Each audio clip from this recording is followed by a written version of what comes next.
इनकी अरबों रुपए की जायदादें हैं, जब्त हो जाएंगी, शनाख्ती कार्ड पुलिस ब्लॉक करा देगी, इनको अपने आप को सरेंडर करना पड़ेगा और ये करेंगे। बस थोड़ा सा ट्रस्ट बिल्ट होने की बात है, बाकी सारी बातें डिसाइडेड है। ना कोई बेगुनाह गुनाहगार होगा, ना कोई गुनाहगार बेगुनाह होगा, डेड श्योर। अगर दोनों पार्टियों में से कुछ से मुतमिन नहीं होगा तो मुलजिम के पास भी हक है तफ्तीश चेंज कराने का, मदई के पास भी हक है। जब जिस बंदे की वजह से भी किसी इदारे पे उंगली उठती है ना, बंदे की इज्जत की इतनी बात नहीं, इदारे की इज्जत की बहुत ज्यादा वर्थ है।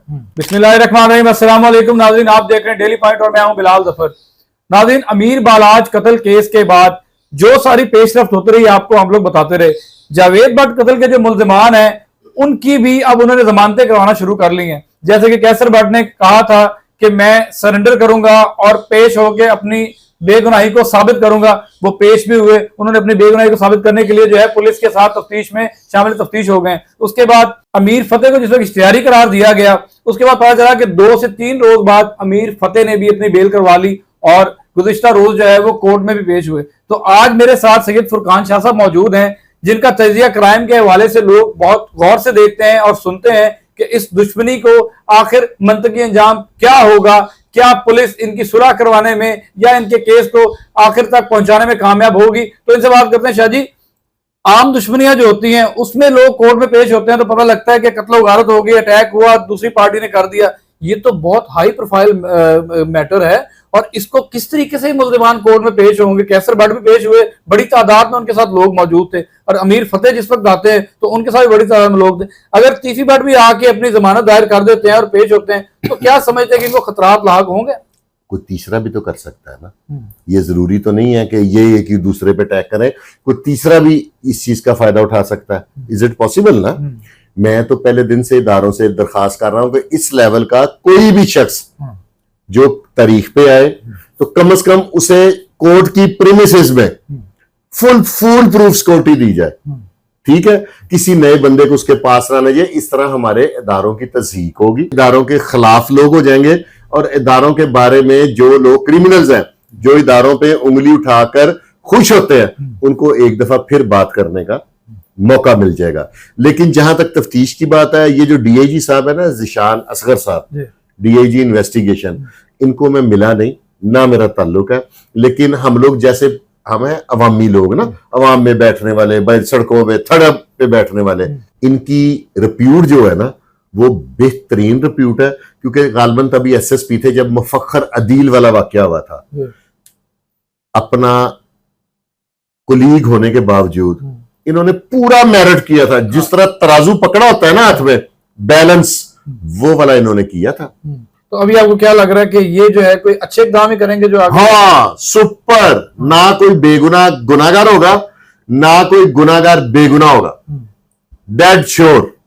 ये शायद सूरत हाल इस तरह की है कि ऑर्गेनाइज्ड क्राइम एक बाल्टोन जो है आज से कोई महीना 1.5 महीना पहले, जब तक एक जेआईटी नहीं बनी थी जिसमें राना जाहिद जो है वो जेआईटी के मेंबर थे, उससे पहले तक मोहम्मद अली भट्ट साहब, शकील भट्ट साहब बहुत ज्यादा एक्टिव थे।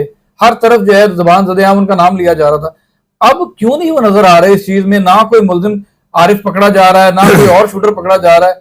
क्या कहना चाहेंगे कि जिस वक्त से जेआईटी बनी है इनका जो है काम करने की स्पीड कम हो गई है? नहीं, इसमें ये है कि देखे ना, जब जिस बंदे की वजह से भी किसी इदारे पे उंगली उठती है ना, बंदे की इज्जत की इतनी बात नहीं, इदारे की इज्जत की बहुत ज्यादा वर्थ है। और ये अफसरान ने अच्छा इकदाम किया। दोनों पार्टियों में देखे ना, पुलिस को डिवाइड कर दिया गया था। इल्जामात थे कि ये 4 अफसर उसके हैं, ये 3 अफसर उसके हैं। तो ये बेहतर नहीं किया पुलिस ने, बड़े अफसरान ने बेहतर कर दिया। गैर मुतनाज़ा लोग हैं, अब आप इदारे पे उंगली तो नहीं उठा सकते। नहीं तो जिसका दिल चाहता था, जो माजा साजा हमारे इदारे पे उंगली करके तो बात कर देता था। हम लोग यहाँ पे इदारे की तरफ उंगली उठा के जब बात करते हैं ना, तो ऑल ओवर दी वर्ल्ड जाती है। और जो पाकिस्तान के दुश्मनों की तादाद बहुत ज्यादा है, वो हमारे इदारों का मजाक उड़ाते हैं। मैं नहीं समझता कि गलत किया, ये अच्छा किया है। और इनको अगर अफसरान ने कहा नहीं, तो इन्हें नहीं इस तरफ ध्यान देना चाहिए। बाकी थोड़ा क्राइम है, लाहौर में क्राइम कम तो नहीं हो रहा, ठीक है, बाकी की तरफ ध्यान दें। जीआईटी ठीक कर रही है। अगर दोनों पार्टियों में से कुछ से मुतमिन नहीं होगा तो मुलजिम के पास भी हक है तफ्तीश चेंज कराने का, मदई के पास भी हक है। शायद क्या देख रहे हैं इस केस का फ्यूचर क्या होगा? सुना है कि सुलह बहुत करीब तरीन पहुंच चुकी है, दोनों पार्टी से जो है राब्ते किए जा रहे हैं, रेगुलर हो रहे हैं, सारा कुछ हो रहा है, दोनों पार्टियों का एक दूसरे पे ट्रस्ट बिल्ट नहीं हो रहा। समझ गए? बीच में बड़े लोग पड़ गए, लेकिन अभी भी अब एहसन शाह शख्स का नाम नहीं है, वो एक किरदार का नाम है। अब एहसन शाह टाइप भी तो लोग इन दोनों घरों में है ना, अभी भी मौजूद है। हाँ, वो पहले दिन से मौजूद है।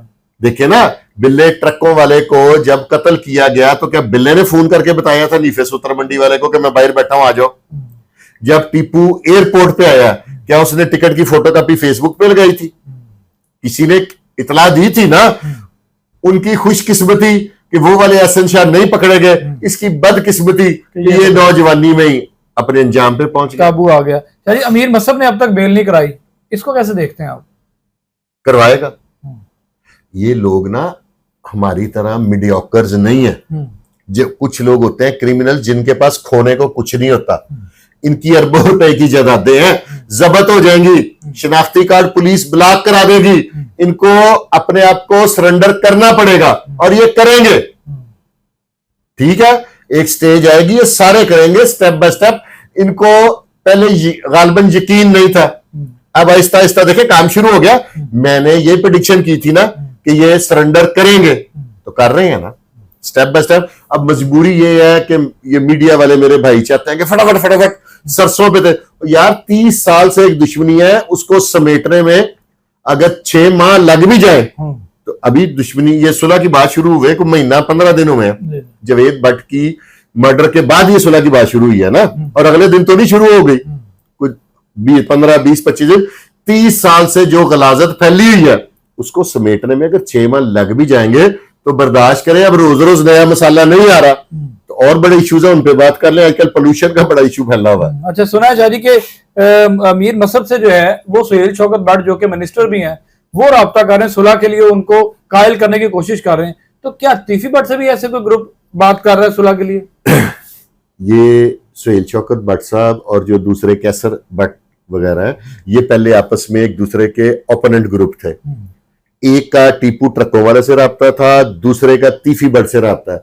अब ये घर एक हो गए हैं, ठीक हो गया, एग्री कर रहे हैं आप मेरे साथ? तो अब दोनों घरों से इनका राब्ता है किस्म से, और ये पॉजिटिव किरदार है ना। देखें, वो किसी को सलाह तो नहीं, मशवरा तो नहीं दे रहे, वो यही कह रहे हैं ना कि आप लोग सुलह करें। तो मैं समझता हूं ये बड़ा पॉजिटिव जेस्टर है, बड़ा अच्छा इकदाम है, और अल्लाह इनको कामयाब करेगा। बस थोड़ा सा ट्रस्ट बिल्ट होने की बात है, बाकी सारी बातें डिसाइडेड है। सारी बातें डिसाइडेड। बहुत शुक्रिया नाज़रीन, आपने शादी की बड़ी इंटरेस्टिंग गुफ्तगू सुनी कि सुलह बहुत करीब तरीन पहुंच चुकी है, और खास तौर पे सुहेल शौकत भट्ट और दूसरी तरफ जो बग्गा भट्ट ग्रुप है वो इसकी सुलह कराने में अहम किरदार अदा कर रहे हैं। अब देखना यह है कि सुलह कब तक मुमकिन होती है, ताकि लाहौरिये जो हैं वो इस चीज को बहुत दीदा दिलेरी से जो है वो सारे प्रोग्राम में अपनी सपोर्ट करते रहे। इस दुश्मनी की लहर जो गुज़िश्ता 10 माह से चल रही थी, उसमें कोई अमीर बालाज को सपोर्ट करता रहा, तो कोई तीफी भट्ट को सपोर्ट करता रहा, लेकिन अब जो है ये बात फाइनल होने जा रही है कि इनकी सुलह होने वाली है। देखना यह है कि सुलह कब होती है। हमें इजाज़त दीजिए, अल्लाह हाफिज।